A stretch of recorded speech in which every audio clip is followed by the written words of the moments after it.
Soy el presidente de Fase Corta y vengo a chuparme sus bolsillos.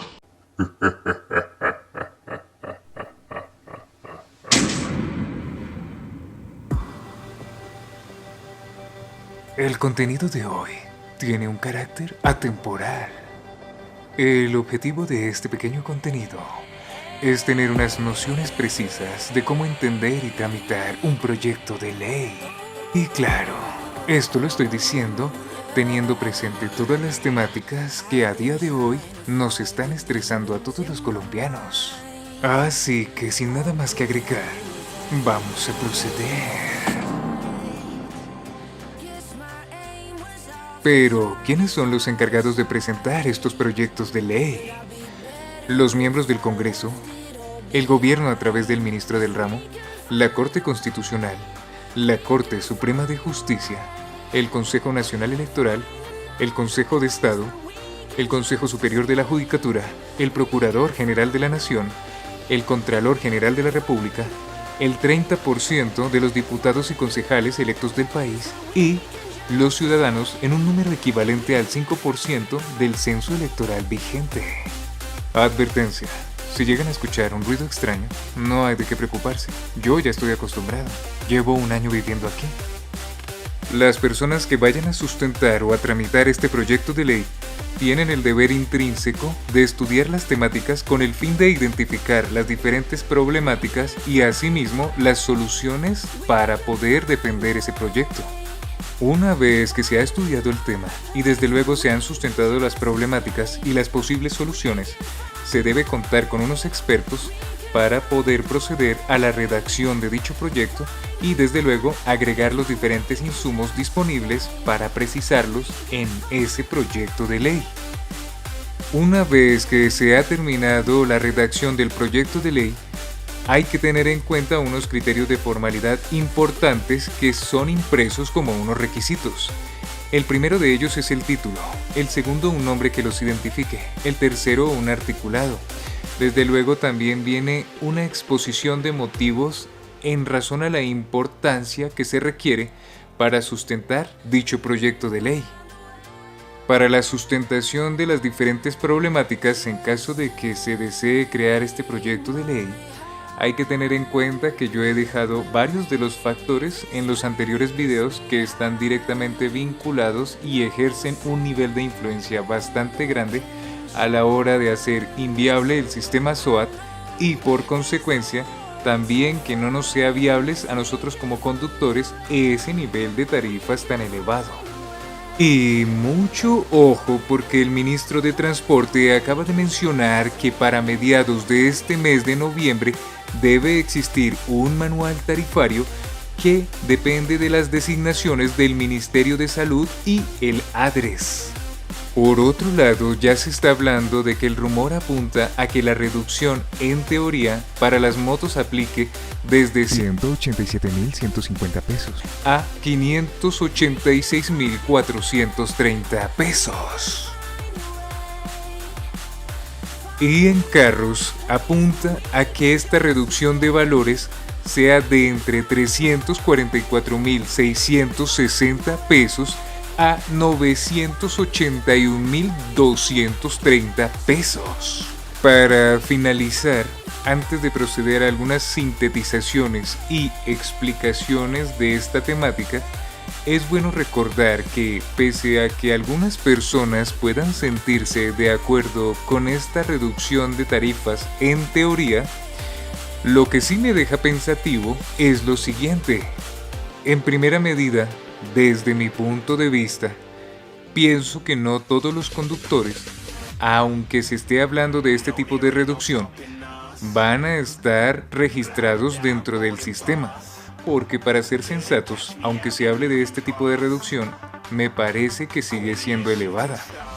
Y claro, con mayor razón, ya que estaríamos hablando de que las vías o todo el sistema de la malla vial nacional no está en las mejores condiciones, así que la cuestión del riesgo de accidentalidad sigue vigente. Por lo tanto, el gobierno no se está encargando de hacer una reparación a los conductores en sus daños hacia la persona Y por último, pero no menos importante, desde mi opinión personal debería existir un coeficiente que determine y sea el eje central sobre el cual rote un argumento para poder justificar la inflación del precio del SOAT. De esta manera, lo que podemos hacer es que sea más equilibrado este incremento progresivo que se vaya a hacer año a año y no que esté sujeto a posibles estadísticas que puedan ser alteradas y por ende haga nuevamente insostenible el pago de este SOAT. Por cierto, aprovecho esta pequeña interrupción para invitarlos a suscribirse y darle like. Desde luego también pueden comentar y activar la campanita de notificaciones. Esto con el fin de poder estar al tanto de los nuevos videos que iré trayendo y desde luego si no han visto los anteriores pueden ir consolidando más criterios porque la idea de este canal siempre es informar y aportarle valor a todas las personas que están en esta comunidad. Una vez que el proyecto de ley está listo, se presenta el original y 2 copias en la Secretaría General del Senado, de la Cámara de Representantes o públicamente en las plenarias. La Secretaría le asigna un número y lo clasifica de acuerdo con la materia, el autor y otros puntos de interés. Además, el presidente de cada cámara, de acuerdo al tema, decide cuál comisión constitucional permanente es la que debe estudiar el proyecto para enviarlo a dicha comisión. Hay que destacar que una de las cosas más importantes que hace la Secretaría es que en el momento de enviar el proyecto de ley lo hace hacia la imprenta nacional para que la publicación en la Gaceta del Congreso sea vista para el país y de esta manera se dé a conocer cuáles son los diferentes proyectos que debe estudiar ese Congreso.